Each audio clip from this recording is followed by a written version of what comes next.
નવા શૈક્ષણિક વર્ષની શરૂઆત અનેક રીતે સેવાકીય સંસ્થાઓ દ્વારા સેવા કરવામાં આવતી હોય છે. સર્વ પબ્લિક સેવા ટ્રસ્ટ દ્વારા ભરૂચ જિલ્લા નજીક આવેલી શાળાઓમાં નોટબુકનું વિતરણ કરવામાં આવ્યું છે. બાળકોને નોટબુક આપવામાં આવી છે. આકાશભાઈએ આ એક ઉમદું કાર્ય, એક સેવાકીય પ્રવૃત્તિ કરી તમામ જે વિદ્યાર્થીઓ છે તેઓના મોઢા પર લાલી એટલે કે હાસ્ય જોવા મળી રહ્યું છે. વિદ્યાર્થીઓને નોટબુક વિતરણ કરી છે. સાથે જ કાર્યક્રમની શરૂઆત દીપ પ્રાગટ્ય કરીને કરવામાં આવી. શાળાના જે આચાર્ય છે તેઓ દ્વારા આકાશભાઈનો આભાર પણ વ્યક્ત કરવામાં આવ્યો છે.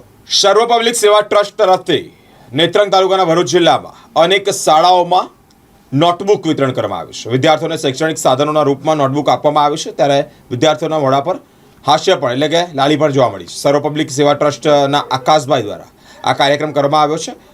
શિક્ષણને મહત્વ આપવા માટે પ્રકાશ પાડવામાં આવ્યો છે. આ કાર્યક્રમના અંતે આચાર્ય જ્યોત્સનાબેન રાવળે પણ સર્વ પબ્લિક સેવા ટ્રસ્ટનો વડોદરાના આકાશભાઈનો આભાર પણ વ્યક્ત કર્યો છે. નોટબુક વિતરણ કાર્યક્રમનો મુખ્ય ઉદ્દેશ વિદ્યાર્થીઓને શૈક્ષણિક સાધનો ઉપલબ્ધ કરાવવાનો છે અને અભ્યાસમાં ઉત્તમતા હાંસલ કરવા માટેનો છે, અને તે જ અંતર્ગત શૈક્ષણિક સાધનોના રૂપમાં નોટબુકનું વિતરણ કરવામાં આવ્યું.